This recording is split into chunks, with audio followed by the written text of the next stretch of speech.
Nauwi sa gulo ang pagtitipon sa General Santos City ng libu-libong miyembro ng isang non-government organization. Hindi raw kasi tinupad ng NGO ang mga pangako sa mga miyembro nito tulad ng livelihood at mga scholarship. Hindi rin daw sila pinakain. Itinanggi naman ang opisyal ng NGO na may pinangako silang pagkain. Makibalita tayo kay Jennifer Solis ng GMA Gensan. Nauwi sa matinding pagtatalo ang pagtitipon sa mahigit 4,000 miyembro ng isang non-government organization. Mula raw ang mga miyembro sa iba't ibang lugar sa Region 12. Kwento ng ilan sa kanila, pinapunta sila sa gym ng General Santos City para sa kauna-unahang National Congress ng Special Monitoring Action International Group of Non-Government Organization for People's Movement with Mindanao Alyansang Filipino Incorporated. Ang ilan bumiyahi ng pagkalayo-layo para makadalo sa pagtitipon. Pinangakuan daw kasi sila ng mga opisyal ng naturang grupo na ibabalik ang kanilang pamasahe.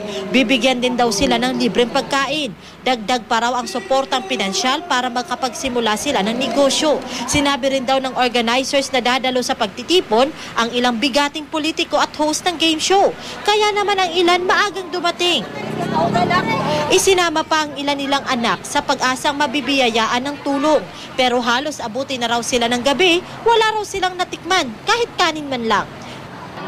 Napakagulo pa raw ng programa. Doon na nagsimulang uminit ang ulo. Nahimatay pa ang ilang dumalo.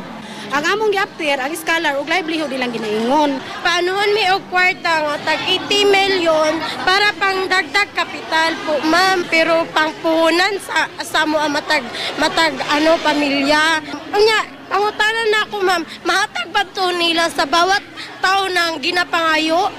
Di ba, ma'am, dili sa kadako-dako nga butang mao na among ginakuan pagkaon gani, ma'am, napasmuhan nami. Pati mismo mga barangay tanod na nagbabantay sa lugar na inis. Kay pasalig, pamahaw, merinda, paniod to, merinda. Gareklamo na. Oh, nanay na kuyapan gani gipandayongan. Ayon sa mga miyembro noong Hunyo nagsimulang mag-recruit ang naturang grupo. Pinagbayad daw ang mga miyembro ng tig-100 piso. Binentahan pa raw sila ng ID na nagkakahalaga ng 200 piso. Kapalit daw nito ang magandang hanap buhay. Paliwanag naman ng napakilalang President at Chief Executive Officer ng grupo na si Edna Luquias, pinaplano pa ang tulong na ibibigay sa mga miyembro. Kailangan daw kasi ng mas mahabang panahon para matulungan ang umano'y 1.7 million nilang miyembro. Sa kabila ng paliwanag ni Luquias, umuwi na ring galit ang mga miyembro.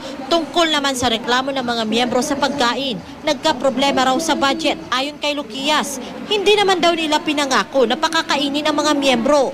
Yun namang mga personalidad na inimbitahan ng grupo, hindi raw nakumpirma ang kanilang pagdating. Ang lokal na pamahalaan ng Gensan alam na raw ang nangyari pero wala rin daw silang kinalaman sa gulo. Nirentahan lang daw ng grupo ang gym ng lungsod.